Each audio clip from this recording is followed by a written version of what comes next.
I genuinely believe that the Catholic Church is not, to put it at its mildest, a force for good in the world.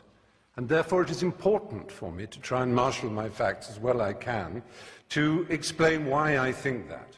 But I want first of all to say that I have no quarrel and no argument, and I wish to express no contempt for individual devout and pious members of that church. It would be impertinent and wrong of me to express any antagonism towards any individual who wishes to find salvation in whatever form they wish to express it. That, to me, is sacrosanct as much as any article of faith is sacrosanct to anyone of any church or any faith in the world. It's very important. It's also very important to me, as it happens, that I have my own beliefs. They are a belief in the Enlightenment. They are a belief in the eternal adventure of trying to discover moral truth in the world. And there is nothing, sadly, that the Catholic Church and its hierarchs likes to do more than to attack the Enlightenment. It did so at the time. Reference was made to Galileo and the fact that he was tortured for trying to explain the Copernican theory of the universe. Just imagine in this square mile how many people were burned for reading the Bible in English. And one of the principal burners and torturers of those who tried to read the Bible in English here in London was Thomas More.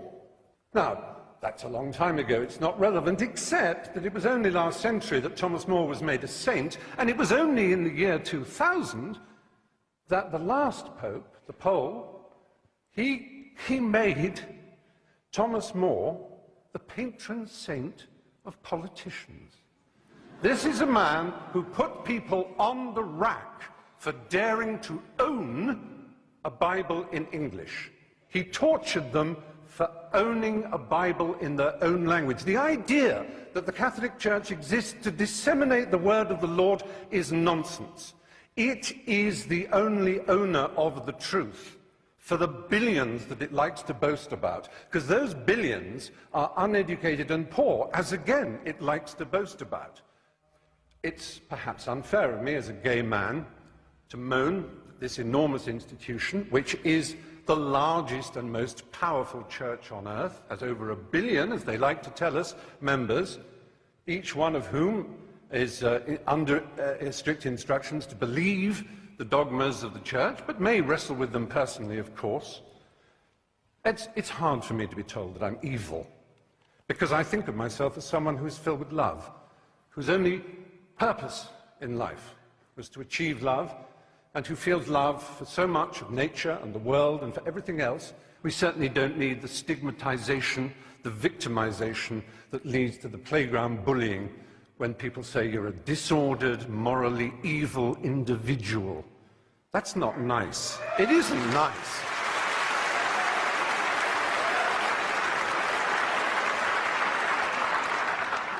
The kind of cruelty in Catholic education, the kind of let's not call it child abuse, it was child rape.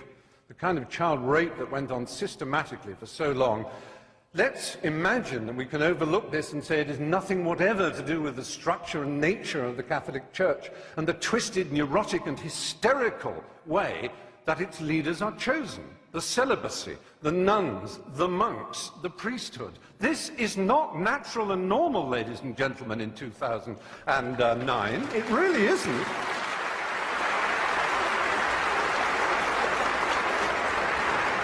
I have yet to approach one of the subjects dearest to my heart. I've made 3 documentary films on the subject of AIDS in Africa. My particular love is the country of Uganda. It's one of the countries I love most in the world. There was a period when Uganda had the worst incidence of HIV/AIDS in the world. But through an amazing initiative called ABC, abstinence, be faithful, correct use of condoms, those 3, I'm not denying that abstinence is a very good way of not getting AIDS. It really is. It works. So does being faithful. But so do condoms. And do not deny it. And this Pope, not satisfied with saying condoms are against our religion, please consider first abstinence, second being faithful to your partner. He spreads the lie that condoms actually increase the incidence of AIDS. He actually makes sure that aid is conditional on saying no to condoms. I have been to, there's a hospital in Bwindi in the west of Uganda where I do quite a lot of work. It is unbelievable, the pain and suffering you see. Now, yes, it is true, abstinence will stop it. It's the strange thing about this church. It is obsessed with sex. Absolutely obsessed.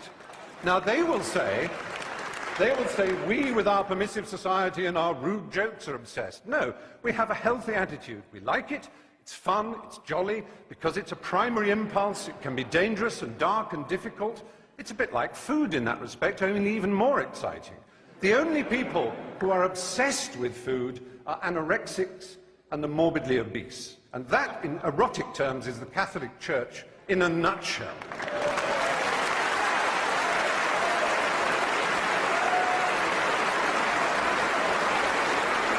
So, do you know who will be the last person ever to be accepted as a prince of the church? The Galilean carpenter, that Jew.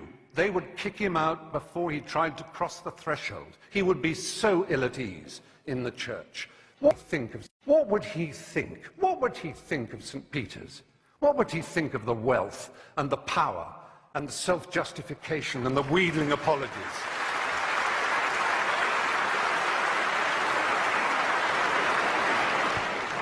The Pope could decide that all this power, all this wealth, this hierarchy of princes and bishops and archbishops and priests and monks and nuns could be sent out in the world with money and art treasures to put them back in the countries that they once raped and violated.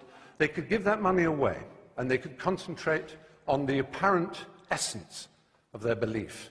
And then I would stand here and say the Catholic Church may well be a force for good in the world. But until that day, it is not. Thank you.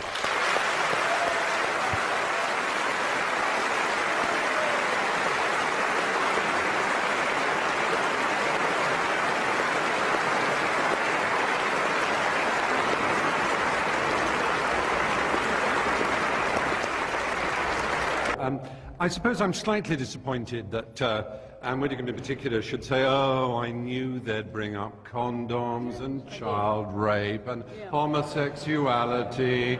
It's a bit like a burglar in court, so you would bring up that burglary and that manslaughter. You never mention the fact I give my father a birthday present. You know, it's, yes, are you getting the message? There is a reason we hammer home these issues, because they matter. There's such an opportunity, owning 1 billion souls at baptism. It's such an opportunity to do something remarkable to make this planet better. And it's an opportunity that is constantly and arrogantly being avoided, and I'm sorry for that.